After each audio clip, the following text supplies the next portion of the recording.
Ya 2024 tumeikataa na tumeikataa katakata. Sisi kama wanabunge tunasema hii finance bill haijaangazia malilio ya Wakenya, na ndio maana tunasema tuliorganize hii demonstration, tuliorganize ya kwanza tukaenda parliament kuwaonyesha hiyo bill sio sawa. Tumeorganize hii demonstration nyingine kama watu wanabunge, na tunasema tutang'ang'ana nao hadi Wakenya wapata.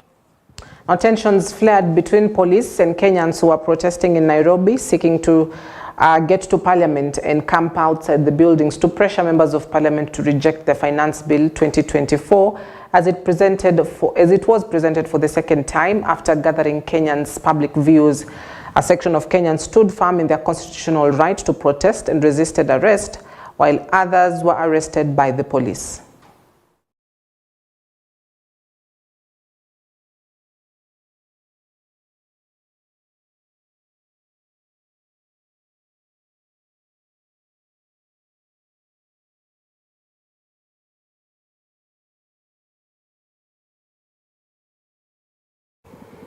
Kenyans from various parts of the country continue to express their dissatisfaction with the 2024 finance bill. University students have also voiced their discontent with the tax proposals in the bill, urging members of parliament to listen and oppose the bill. Wengi wetu sisi wanavyo tunatumia matatu, na kodi hiyo ya motor vehicle tax ikiongezewa, pia fare ambao sisi huwa tunatumia hizo matatu itakuwa imeongezeka. Na tunajuana saa hii pia uchumi umekuwa ni mbaya. Na jambo lingine, tumesikia kwamba kuna pendekezo katika huo mswada wa kuongezea mambo ya M-Pesa transactions. Wanafunzi wengi huwa wanatumia pay bills na tills katika kufanya ununuaji wa bidhaa mbalimbali. Pia hiyo ikiongezewa katika ile pendekezo, maisha yetu yataathirika pakubwa. Na kwa hivyo tungetaka kusema, tunawaambia wale wabunge ya kwamba waweze kupinga hilo pendekezo la mswada wa finance bill 2024 kwa sababu haina nia njema kwa mwananchi na haswa sisi kama wanavio kutoka vio mbalimbali. When the taxes are invaded on the motorcycle, definitely fuel will go up and bus fare will be up. As a comrade, you put money aside for rents, transport and other things. For transport, it will go high. As much as we say that it won't affect us directly, we are being funded by our parents who have been affected directly by the finance bill. For them, the cost of living will highly go up, and it is already doing so. Residents of Kisii have urged their members of parliament to listen and oppose the bill, warning that they will face consequences in the 2027 general elections if they do not vote no. Sana mpunge wetu wa hapa Nyaribari Chache ambaye ni Sairi Chanda, tulimpigia kura asubuhi na mapema sana akachukua hiyo kiti. Watu walikuwa ni wengi, lakini tukamjawaa kama kiongozi na tukajua hata tutetea huku mahali sheria inawekwa ambao sio ya msingi. Kwa hivyo mheshimiwa wetu Sairi Chanda, wewe ndio tunaona katika hii nchi yetu ama katika Kisii town yetu kama mheshimiwa wetu. Unapokuwa punge, unapokuwa ukipiga kura yako, tafadhali usipige kula tu, ufikirie hii kura unapiga inaenda kusaidia wananchi walikupea hiyo kiti ama itaenda kuangamiza. Kwa hivyo na wabunge ambao tulituma watu wakilishe, na nyinyi kama mnaona kupandisha gharama ndio vizuri, fanya kila jitihada, harakisheni, pandisha kila kitu. Miaka yenu kwa karibu kuisha, tena mrudi kwa uwanja mwanza kutuomba kura. Lakini langu naomba mjumbe wangu Kibagendi, hii kitu kataa na ukatae. Wananchi wote wanalia wasipandishe hiyo, wakipandisha na walipigiwa kura wakati wa mwaka wa 2027 watatupwa nje, wengine waingizwe ndani. Mimi mbunge wangu ni anaitwa Chavet Nyakundi Githusu Chache Notes. Ukipitisha hiyo kitu yes, jua wewe yaka haiko 2027 uko nyumbani. Na nataka kuambia rais hivi, rais, unakumbuka wakati ulikuwa unakuja Nyabururu Church ukisema boda boda mama mboga, sasa ukiangalia hii ni boda boda ama ni nini? 2027 uko nyumbani. This was the kind of government we think will narrow the gap between the rich and the poor. But here comes a situation where the narrow is too light to extent that even the rich are complaining. So I was just asking our MPs on behalf of my fellow Kenyans, at least consider the right of minorities, because they are also human beings, they are also Kenyans. If we continue like this, then the country is heading nowhere. Kitu ningeomba wabunge sana sana Osoro, Kimani, Ichung'wah, wacha kupea president kichwa. Nyinyi ni wabunge, angalia watu mali mlitoka na watu mnafanyia kazi. We are not slaves of Kenya. So perhaps a quick recap of some of those taxes that were, removed, or at least what the government considered to. Now, the government has removed some controversial tax proposals in the 2024-25 finance bill following public consultations and recommendations to scrap certain provisions that were seen as harmful to Kenyans' lives. Now, the Finance Committee agreed to remove the proposed 16% value-added tax imposed on bread after an uproar from the public. Manufacturers had estimated that should the finance bill sail through, the VAT price of standard bread would increase by 10 shillings. The head of state approved the removal of excise duty on vegetable oil. Initially, the proposal had imposed a 25% excise duty, which, according to the Kenya Association of Manufacturers, could have spiked the price of cooking oil by 80% and caused ripple effects on other products like soap. Now, State House removed VAT imposed on the transportation of sugarcane. In the contentious bill, the state had proposed a 16% VAT on the transportation of cane to the sugar factories, a move that could have spiked sugar prices. The committee removed VAT on financial services and foreign exchange transactions. Now, the proposal could have increased taxation on financial services from 15% to 40%, which could have affected forex transaction. The new changes also reversed the proposed increase in mobile money transfer charges. Now, Treasury had proposed an increase of excise duty from 15% to 20% on mobile money transfer charges. The committee further removed the proposed motor vehicle tax, which attracted immense uproar from motorists, and the proposals required all vehicle owners to pay 2.5% of their car value annually, with 5,000 shillings as the base minimum and 100,000 shillings as the maximum. State House converted the proposed housing fund and social health insurance levies to tax deductibles, meaning they will not attract income tax, putting much more money in the pockets of employees. The government dialed down the proposed eco-levy to be levied only on imported finished products. Locally manufactured products will therefore not attract the eco-levy, and manufacturers had complained that the levy would have stifled the growth of local manufacturing. The eco-levy will also not be levied on locally manufactured products, including sanitary towels, diapers, phones, computers, tires, and motorcycles. Small businesses valued at less than 8 million shillings will not be required to apply for VAT registration. The proposal had earlier dropped the requirement to business with more than 5 million shillings valuation. After months of push and pull, farmers and small businesses less than a turnover of 1 million shillings will not be required to register for the electronic tax invoice management system. Excise duty that had been imposed on imported table eggs, onions, and potatoes to protect local farmers, and the finance bill had proposed the introduction of 16% VAT. The committee revised the imposition of excise duty on alcohol beverages on the basis of alcohol content and not volume, and the higher the alcohol content, the more excise duty it will attract. Consequently, alcohol manufacturers are expected to make safer and cheaper alcohol. The committee increased pension contributions exemption from 20,000 shillings to 30,000 shillings after concerns over budget cuts in funds set aside for the recruitment of junior secondary school intern teachers. The committee has increased from 13.4 billion shillings to 18 billion shillings.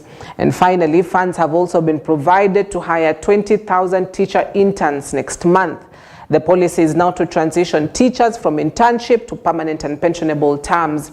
After the meeting with President William Ruto and members of the Kenya Kwanza coalition, before the finance bill's presentation to Parliament, the head of the National Finance Committee, Molo Member of Parliament, Kuria Kimani, listed some revised tax proposals, including taxes on bread and vehicles. Transfer of mobile services is a key concern to many Kenyans, and therefore, again, we have proposed that we do not have any increase on taxation on mobile phone transfer.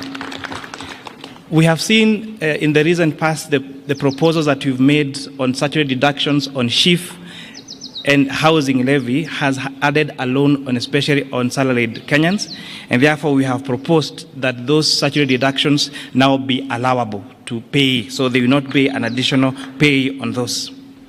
We all agree that environment conservation is a key concern.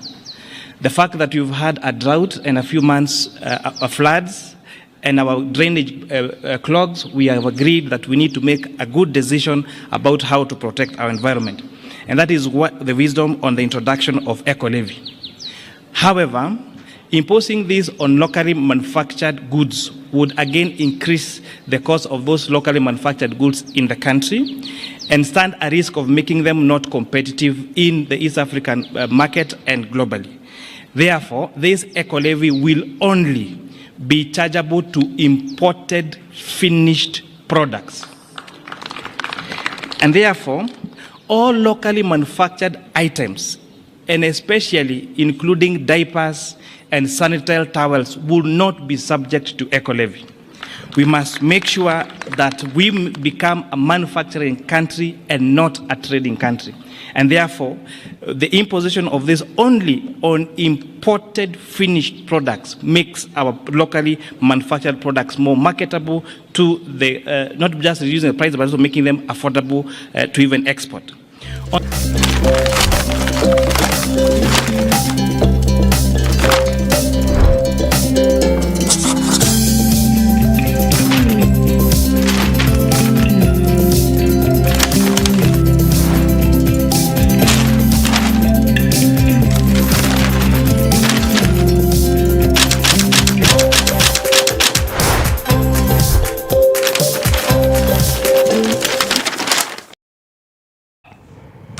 So the newspapers also have a story to tell. Ruto beats retreat amid tax protests. That is on the Standard. Ruto beats retreat amid tax protests. A win and a hit. After 6 hours of intense talks with the Kenya Kwanza members of parliament, President Ruto pushed to a corner by rejection of the unpopular finance bill and chaotic protests, was forced to withdraw 18 punitive tax proposals, but immediately introduced new ones while enhancing others. Extensively covered on page 2, 3, 4, 5, and 6 of the Standard newspaper this morning. So what has changed?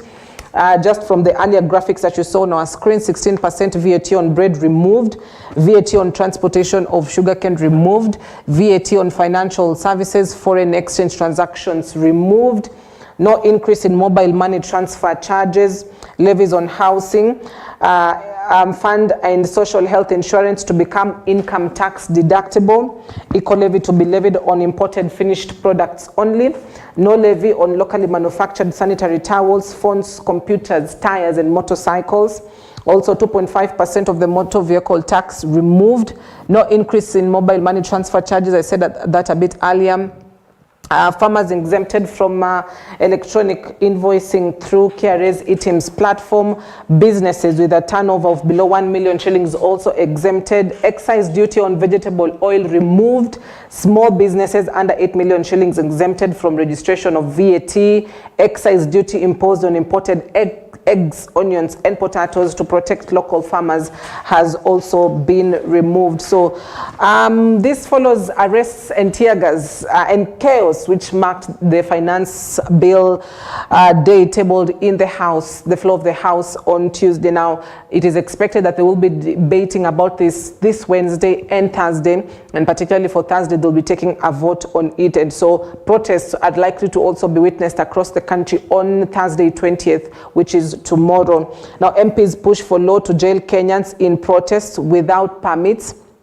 Kenyans who participate in demonstrations that have not been permitted by state to face up to 1 year in prison or 100,000 shillings fine or both. This is according to the proposed Assembly and Demonstration Bill 2024 that seeks to have the state regulate public demonstrations and protests. Now, according to the Constitution, a Kenyan is allowed to picket and demonstrate peacefully, having written a prior notice to the police officers. Now, demonstrations normally are regulated by police officers who, play a part in terms of they have to protect citizens when they are protesting and issue the go-ahead. But now a new law has been put up that will have now the state regulate these particular demonstrations. For Kenyans who are demonstrating without permits, they are liable to face 1 year in prison or 100,000 shillings fine, or both. Now, this is likely to cause a bigger uproar as we speak. Now, the notice, which should be provided to a regulating officer or the police, should specify the full names and physical address of the protest organizers, the proposed date, place and time of the demonstrations, which will be limited to between 6 a.m. and 6 p.m. So still on the pages, violence rocks Nairobi CBD as protesters reject spending plan. Violence rocks Nairobi CBD as protesters reject spending plan. Also, Ruto under siege, bows to pressure, withdraws some unpopular taxes. Ruto under siege, bows to pressure, withdraws some unpopular taxes. Now, Azimio, on the other hand, says Kenya Kwanza's tax concessions are not enough. And they say, you know what, that is a total rejection of the bill. And that is what they'll be doing in Parliament on Thursday. Also, state makes concessions on new taxes, but there's a way around it as well. So that is the headline on the Standard newspaper this morning. As Ruto as well turns up heat on Gachagua. Rivals send him to South Africa. Ruto turns up heat on Gachagua. Rivals sends him to South Africa. There was that press statement where the DP will be attending the inauguration ceremony of South Africa's President Cyril Ramaphosa on behalf of President William Ruto. And so the much anticipated taming of DP during the Kenya Kwanza Parliamentary Group meeting failed to materialize, as his accusers found themselves holding the wrong end of the stick. In what could be a game changer in the sourced relations between Ruto and Gachagua, Ruto dispatched Gachagua to represent him in South Africa for the inauguration of the re-elected President Cyril Ramaphosa. This comes just days after opposition leader uncharacteristically represented the head of state during a service in honor of the late Malawi Vice President Saulos Chilima in Lilongwe in Malawi. So that is the headline, as well as 20,000 intern teachers to be employed. The teachers will get employment or employed beginning July after funds are provided to absorb them on permanent and pensionable terms. This basically moves their salary from about 17,000 shillings to 50,000 shillings, including allowances. Now to the Daily Nation. New face of protest as Ruto backs down. New face of protest as Ruto backs down. The rise of Gen Z. Their youthful looks, dressing, and even the placards they wielded trampled on the stereotype that protests belong to the ragtag delinquents who have nothing else to do and who are often politicians' hirelings. And yesterday they took to the streets in their hundreds, armed with their smartphones to oppose new tax measures which President Ruto and his ruling Kenya Kwanza Alliance MPs had just made concessions to. So, new face of protest as Ruto backs down.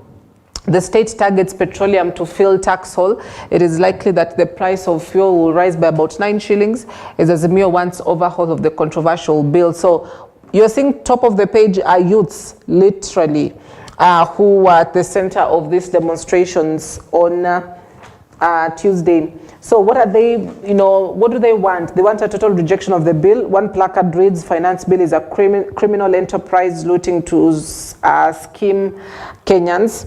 The other one talks about overtaxation in the finance bill. They say no tax on bread, tax on cancer treatment, tax on cooking oil, tax on diapers, digital tax, tax on solar, tax on pads, and so on.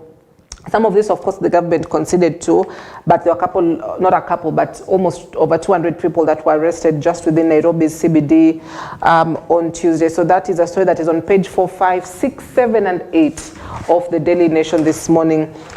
Page 2 talks of we are committed to mission.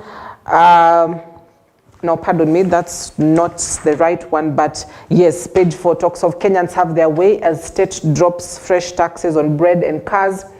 Page 5 talks of the tough questions after budget U-turn. So, yes, the government has conceded they lose about 302 billion shillings, but what happens next? What's the impact of losing that amount of money within this budget? Also, page 6 and 7, new face of protest, Gen Z takes fights to the streets. Hundreds of them were arrested in Nairobi how state plans to raise taxes to fill revenue gaps, perhaps through borrowing, even as authorities keen to exempt KRA from the provisions of the Data Protection Act. So that is the headline on the Daily Nation. Reprieve as judges and magistrates end go slow. Judges and magistrates will resume work today after the association agreed to call off a planned work boycott following assurances that their safety concerns will be addressed. This even as Chief Justice Martha Koome said the judiciary won't be intimidated by the killings or the killing of Makadara Principal Magistrate Monica Kivuti, adding that they will continue to administer justice without fear, favor or prejudice. Now let's go to the Star newspaper this morning. Tech and talent, that is on the Star. Tech and talent, power noisy taxation demos. Tech and talent, power noisy taxation demos. Ruto bows to pressure, drops some punitive proposals as members of parliament begin debate. Tech and talent, that is on the Star. Ruto bows to pressure, drops some punitive proposals as members of parliament begin debate. So the debate begins today, and all eyes will still be at the floor of that particular August House, just to get a view of what the MPs will be debating on.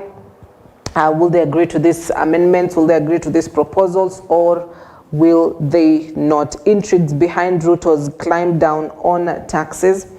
Intrigues behind Ruto's climb down on taxes. Public outrage and fear of implosion of the ruling coalition may have forced President William Ruto to climb down on some of the proposed tough tax measures.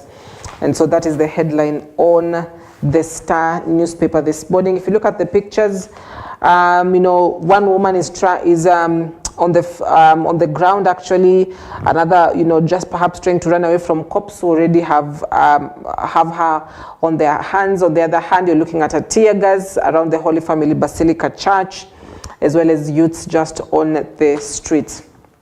And then finally, we've got Taifa Leo today, where we are looking at the headline on Taifa Leo that speaks of Zakayo Ashuka. That's in Kiswahili now.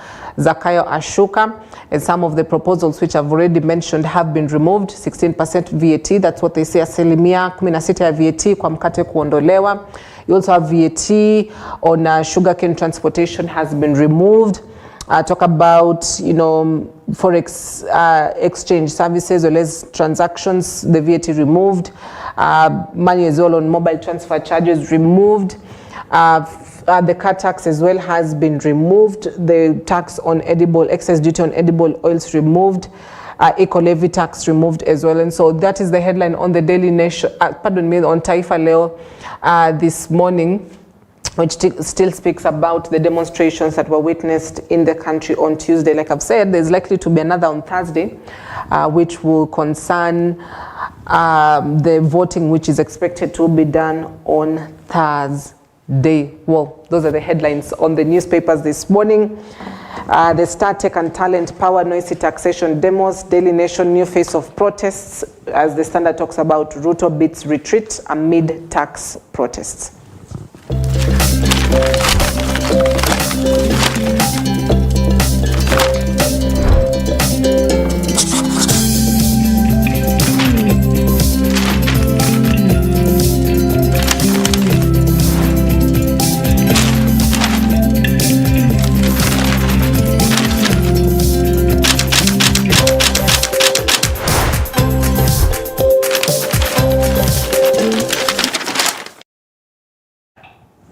All right, so stay with us. When we come back after the break, we'll be taking a proper break from issues to do with the finance bill and just talk about our families as well. So money matters in marriage. Finances, or at least money, is one of the things that will split two couples. How to handle this money, where to get this money from.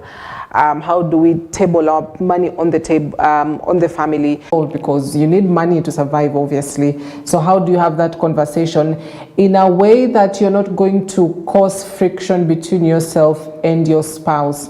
And also, when friction arises, how do you sort it out? How do you have that conversation around marriage? Who do you talk to? So so that they can help you with the money issue. So that is the conversation this morning. I'm joined in studio by Pastor Anne Gashuki, who's Reverend, as well as a counseling psychologist and a premarital counselor. Thank you very much for making time this morning, Pasi. Thank you so much, Cynthia, for having me in the studio. Yes. Now, money. Hey, this is one of those things, you know. Often than not, we hear about, you know, separations or even divorces that have happened because of just the money factor. So before two people even decide to get married, or when they come to premarital counselors like you, where do you start having that conversation about money, or at least how do you start having it? Thank you so much. That is a very good question, Cynthia. It is very important, like you've just asked me to begin with. Yeah. Before a couple settles down in marriage, talk about planning for wedding, talk about the dates that people go because they meet, they use money. Talk about the way you want to appear. You know, it all entails around money. Yeah. So money matters a lot. Money matters. And in premarital counseling, that is one of the topics that we handle. Money matters. Right. When you speak about money, do we just talk about, you know, perhaps the income that these two people are having, or what exactly are we referring to when you talk about money? Is it just the income that Cynthia will earn and the spouse will earn, or are there more money-related issues? I would start by saying that we are in a we are in a new era of global civilization. Yeah. Where we have both spouses working. Remember, in our tradition, or the African tradition, women were nurturers. They would stay in the house, take care of the children, you know, take care of their homes, and men would go out there to look for money. But in this new era, we find a career woman. So I have my money. Yeah. My spouse have his money. Yes. Yes. Right. So it's just about the income, nothing else. You know, when we talk about income, you know, there is a lot to do with the financial income. One, the sources of income. Are you on a monthly, you know, salary base whereby you have a pay slip? Yeah. Or are you in business? So, and have you agreed? Because when it comes to money, you know, there are issues of planning, there are issues of investment, you know, short-term and long-term. Yeah. There is the issue of data use. There is, you know, you have to come up with a budget. Yeah, yeah. And also savings. Yes. Right. You know, now that they've approached a premarital counselor, these two individuals that want to you know, to get into marriage and you know, build that foundation and start their own family, they have understood that, you know, they're supposed to be honest with each other about what they have as income, what one has. And so when they get into marriage, does that conversation change? Does it now change to, you know, initially we were planning on what we will do, but now here we are, this is what we are supposed to be doing. Does that conversation now change that way? I would say yes, but it also depends with how well you are able to communicate with each other.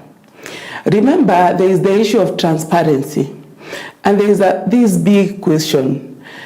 Now, because I am earning and you are earning, do we have, or do we create a joint account?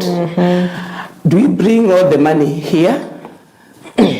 How do we plan for that money? Yeah. So it starts with that transparency. Without that, then you end up finding spouses who have, you know, hidden credit card. Yes. And those surprises. Surprise, I bought a land.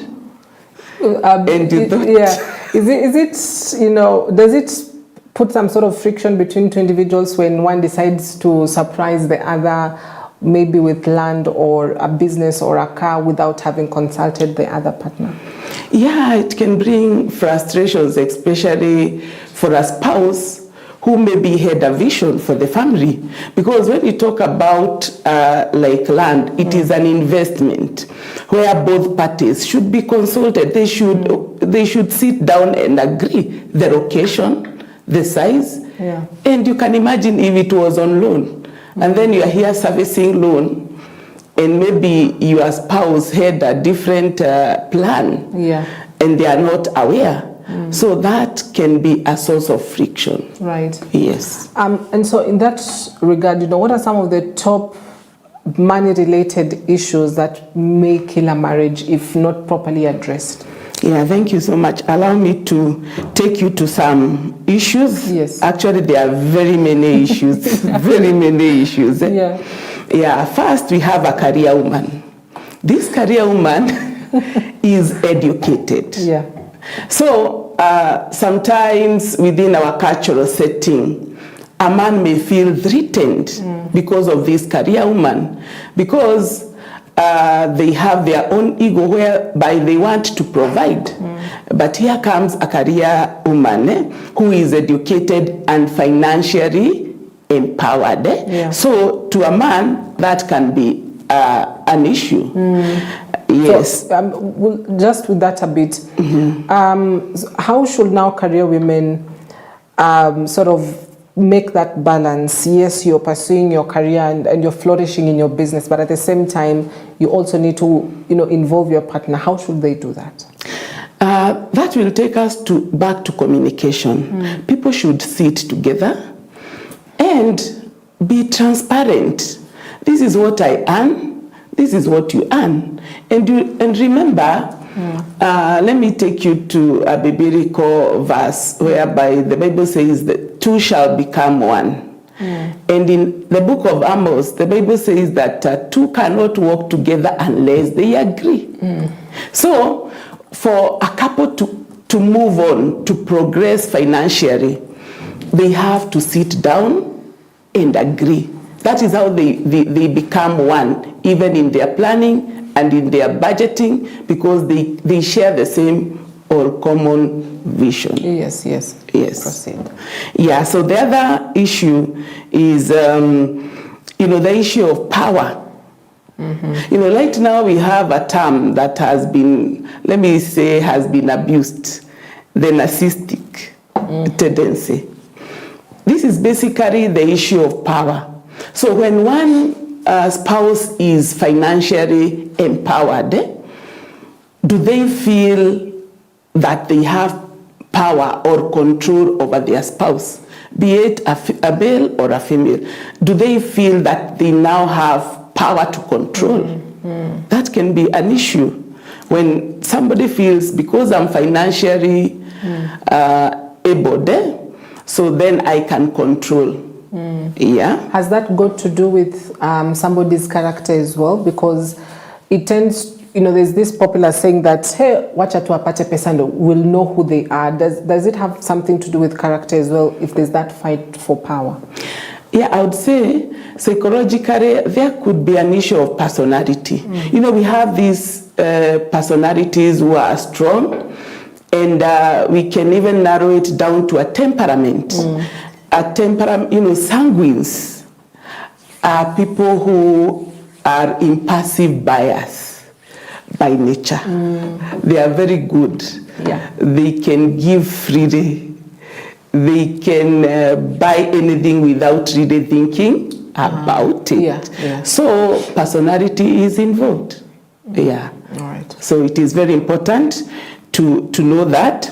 Another issue is a jobless spouse. We can be in a marriage where one of the spouse is jobless. So we are only planning for a salary from one spouse. That can be an issue, whereby we have a lot of demands, but the resources are limited. Yes, so that can be an issue. And maybe at this point, allow me to say that there is a challenge that I've come across in my counseling sessions, whereby men can live comfortably with a jobless wife. But women cannot live comfortable with a jobless man. It's a challenge. It's a challenge. Why is that the case? Is it because of predominantly society expects that the man should be providing, but when it comes to a woman, they feel like, you know, why are you putting this responsibility on my shoulders, yet they're supposed to be yours? I would say partly yes. But also, nowadays we have peer pressure.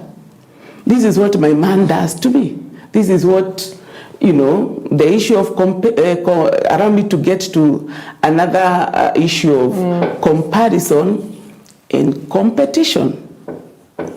Yeah. Because a woman will feel more, you know, well stationed in marriage or well established when the husband is providing and they can plan for his money. Yeah, they can plan for his money. And, there is that peer pressure. What does your man do? Yeah, that is one. Another reason why maybe the woman would feel not comfortable because of the cultural aspect. The other one is because, sometimes when the man is jobless, it's like they think, or men may, we are in a month of men's mental health. And something that I've picked is that men, when they don't have money, it lowers their esteem. So when a man's esteem is lowered, they end up feeling insecure in marriage. So even if maybe a woman or the wife may be there trying to make them understand that it is okay, but a man, because of who he is and what the culture and the stereotypes that we have, would feel powerless without money. Yes. Right. Yeah. Another issue is abusive marriages. The cycle of abusive or abuses. In that cycle, sometimes you may wonder, why do spouses live in abusive marriages?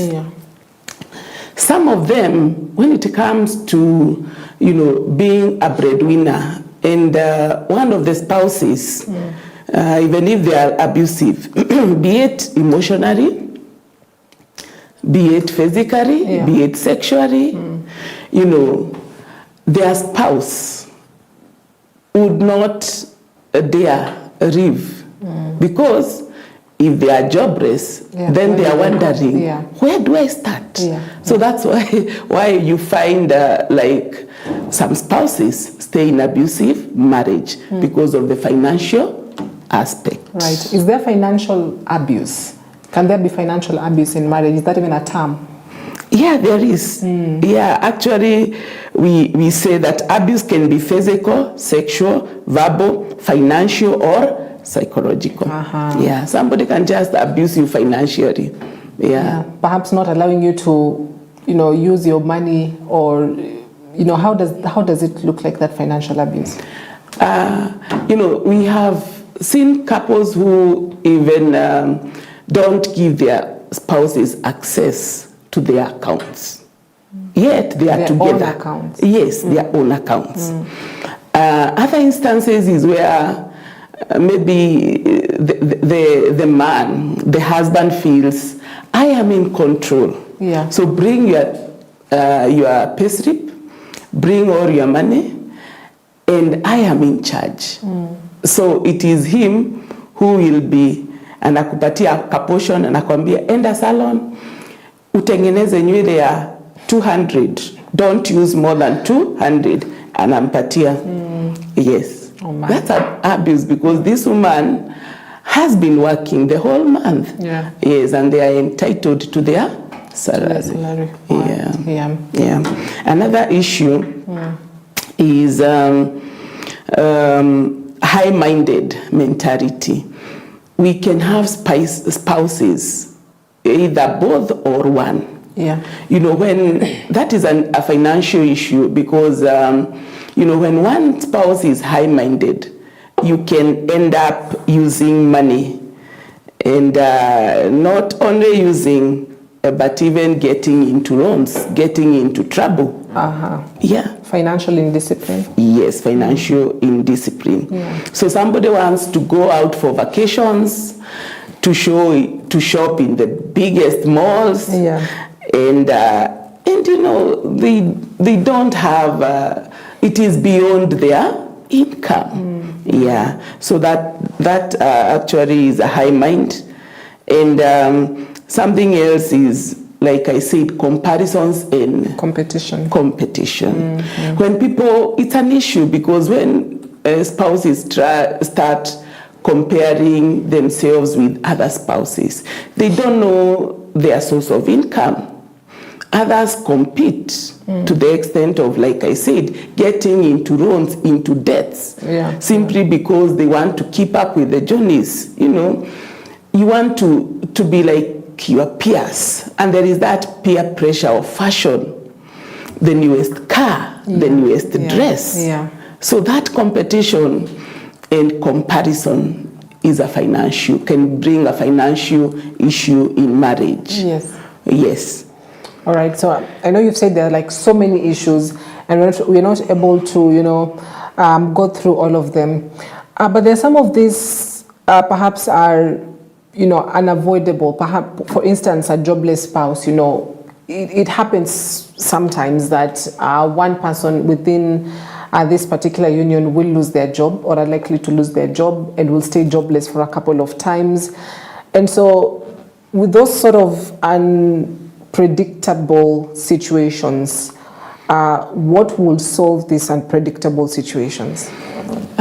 Thank you so much. You know, that's a challenge that we have because of what is happening. You know, we have a global shake-up, and even economically. Right now, we are talking about the financial bill.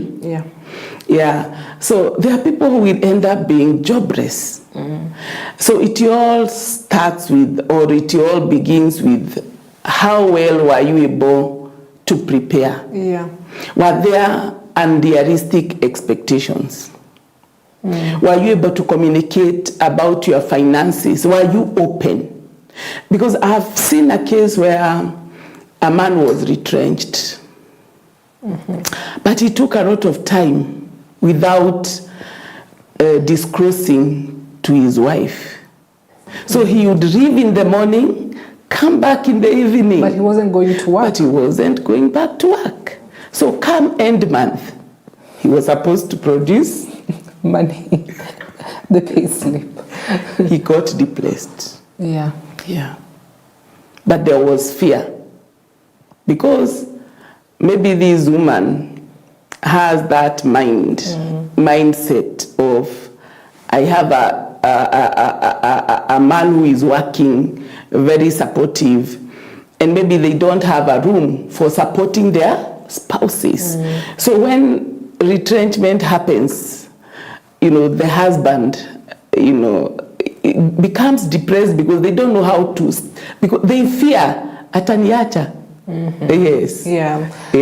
We know, which brings the question, is it about time that men perhaps let just a little bit go of this masculinity nature that they have, you know, that they have to be the ones that do this, that they have to be the ones that provide, that, you know, protect the family 24/7, because I tend to feel like it also affects their mental health when it happens that they're not in a position to be able to do that. Is it about time that, you know, they sort of, you know, be kind to themselves, for lack of a better word?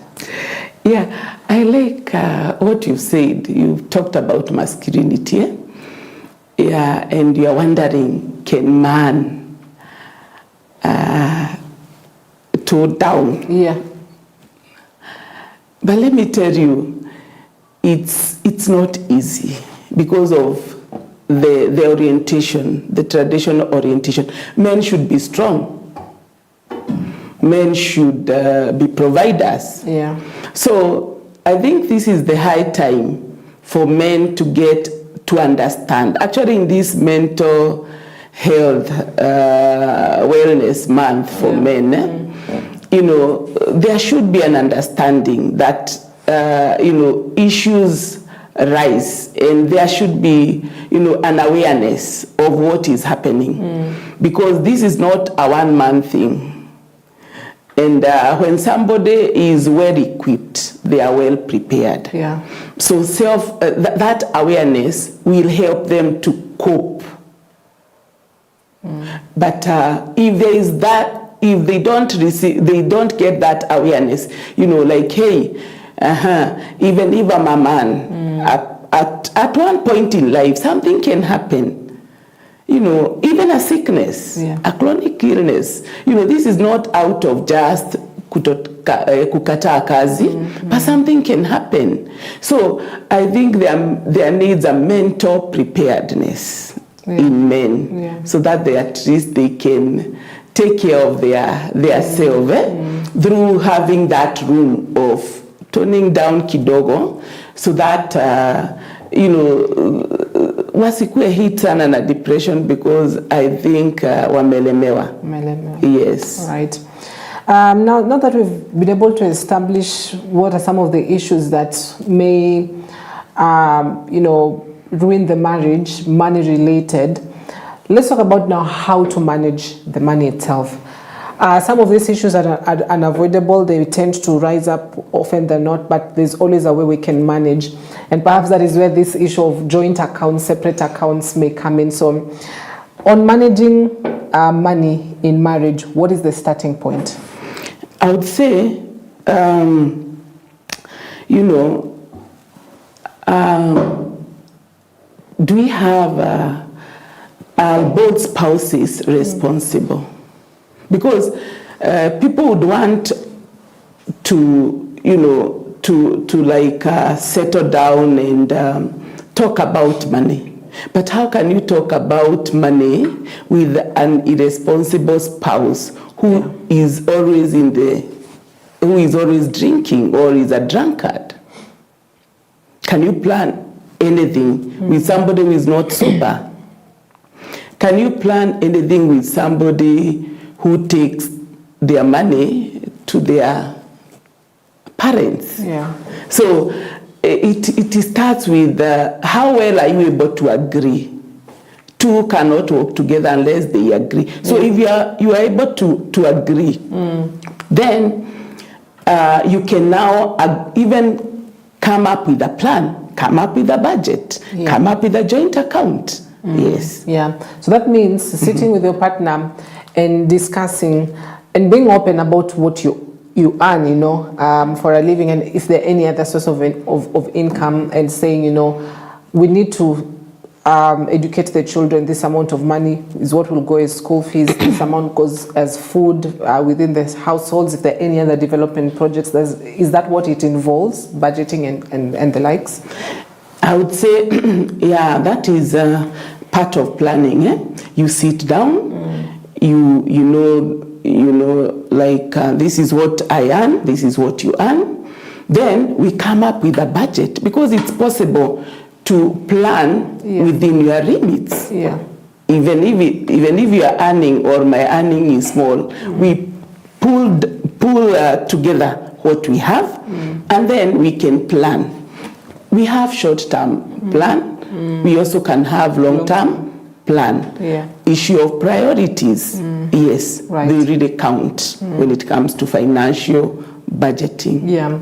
Let's talk about the accounts, because separate accounts, joint accounts, you know, which should be the way to go? Or is that a discussion that you should have with your spouse and agree, you know, let's have a joint account. This is what we're going into the joint account, or let's have a separate account. You know, which should be the way to go, ideally? I would say it all depends with how the couple will agree, based on several factors. If it's a monthly income, whereby, you know, one of you is in a stable job and they have their monthly income, you know, you can actually tell, like, this is the much that you will deposit in a joint account, maybe because of the family, people can agree. When it comes to business, maybe somebody would, they can agree on a weekly basis. You can deposit this much. However, that is a good idea because by so doing, people can now plan.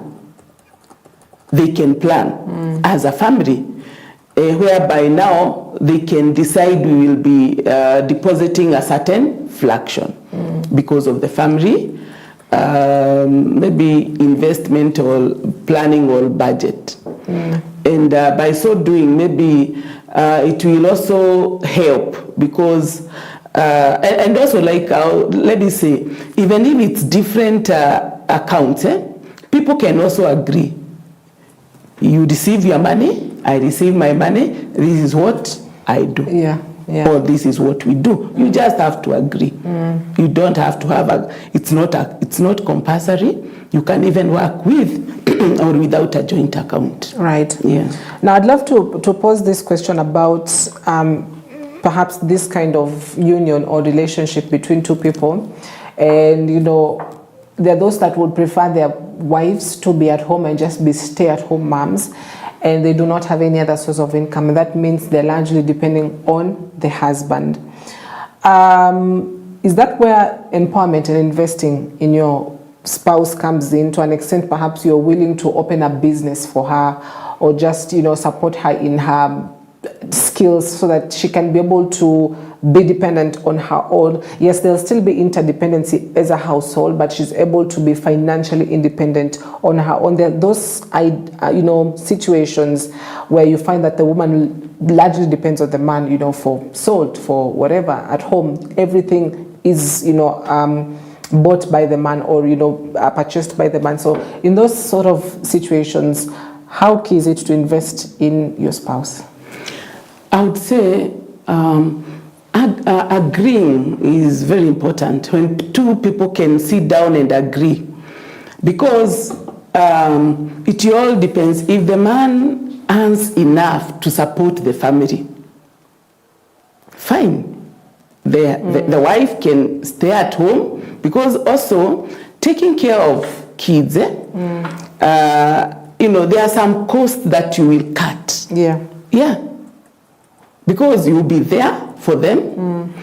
It will actually benefit the family, even if it is indirectly, but it can also benefit. When it comes to like family issues, the wife is always there nurturing the babies, because we also have a challenge where now when we have a career man, a career woman, or a, you know, they sort of depart, or not depart, but they sort of, it's like wanaachilia familia, because no one is there for the kids. So I would say, if the man is earning enough and they agree, it's okay for a woman to just be there, root for the children, or nurture the children, nurture the kids when they are young. But again, I would say, this woman also, remember I talked about global civilization. A woman will feel more esteemed when they are doing something, because we are in an era where, you know, other women are working. So I think it's only few women who would feel uncomfortable. But again, it also depends with how the two people will agree. Right. Yeah. Okay. So, Pasi, how does a financially secure marriage look like? Is it just about what I earn in hundreds of thousands, what you earn in hundreds of thousands? Then we say, oh, you know, we are financially secure. This is the income that we put in. How does a financially secure marriage look like? That's a very good question. You know, security has a lot to do even psychological aspect. You can have little, even vegetables, but in that house there is peace. I would say that is security, because you're able to sit down and talk about those vegetables. Mnasema, we earn 1,000 shillings, or we have 1,000 shillings. He's in his mboga, hizi ni za ugari, and then you are able to agree. So I would say financial security has a lot to do with how well people are able to sit down and agree, and how well they are able to get the money, handle the money, use the money, and save. So that can bring security, or you can feel secure if you can sit down and agree. Yes.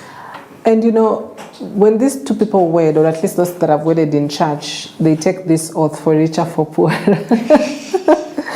They take that oath, they say it loudly in front of people, for richer, for poorer, which means it's not all glowy in marriage in terms of finances. There are points where, perhaps you've got loans you're servicing, financial constraints tend to occur more often than not. And I'd love you to speak to that couple that perhaps are in that point right now, because it is unavoidable at points. So during that difficult time, what should they remember first as a couple? Yeah, I would say, sorry, a book come up again. There was that something that I wanted to capture. Right. They've taken the vow for richer, for poorer. Yes. And then it happens that as along that journey they've taken, even 2 years down the line, or 5 years, there's something that is really constraining them financially. At that instant, in that difficult point, what should help them, be able to overcome it? Yeah, that's a very good question. When people commit themselves for richer, for poorer, some of them are not aware of the journey. I call them the road signs. There are some points, when you are on the road, we have several signs. We have the stop sign. Which other sign? Go. Yeah. We also have a diversion. Yeah. We also have, and in Kenya, children crossing, zebra crossing, and I think in Kenya we should have potholes. Potholes ahead. Ahead. Yeah. So there are all those road signs. Those should actually, when you are driving, you should be conscious of that. Even in this road, marriage is a journey. You should be conscious of some signs, because initially when people get married, it's only me and you, or the two spouses, and the demands are not high. But after the 2 years, here comes a baby. A baby comes with some responsibilities. You have a baby, you require a house girl. Yeah. The budget becomes bigger. So it may be against what you expected. So that's why premarital counseling is very important, because we prepare the couple for what they're about to find. The road signs. We give them the road signs. Yeah. Hey, babies are coming, more demands. Marriage, marriage is more important than just that wedding event. Right. Yes, because it comes with demands. Yes. So as we wrap this conversation up, who should these married couples be talking to? Because influence plays a huge role as well in some of the problems people are facing in marriage. I'm having a financial problem, or at least I feel like I go talk to my friend and I tell her, this is what happened. They say, hey, as for me, my man did this and this, or my husband did this and that. And so when that problem arises, who should the couple be talking to? It shouldn't be everyone or just anybody. I would say it is very important to have mentors, even financial mentors. You can have different mentors. And you can have specific, financial mentors who maybe are financially stable, and they've proved, even with age, those can be good financial mentors. We also have, like in churches, we have we have seminars. You can also do what we call personal development. Right now, we have online resources that are available. Try to equip yourself, develop yourself. Even as a couple, you can decide to take some short courses to learn, because nowadays the information is free and it is available. Yeah, you can try to know, like, how do we go about these issues. You can also seek help from maybe an authority. Yeah, you can seek help from a counselor, because a counselor is equipped with some skills that can help you to cope through life challenges. Right. Because today you have this, tomorrow you may have another one. So the counselor has some skills that can help couples to cope, right, even with financial challenges. Right. All right, so final word as we wrap this conversation up. Yeah, money matters in marriage. Yeah. And it is very important for couples to sit down and talk about money, because money matters. If you don't agree and disagree, that can be the source or cause of a conflict. Yes. All right, thank you very much, Pastor Anne Gashuki, who's a premarital counselor, as well as a counseling psychologist, for your knowledge and wisdom this morning on just how couples should handle money-related issues in marriage. They tend to crop up more often than not, but it's a question of, are you able to effectively communicate where you stand, as well as effectively manage with some of the managing methods that she's been able to say this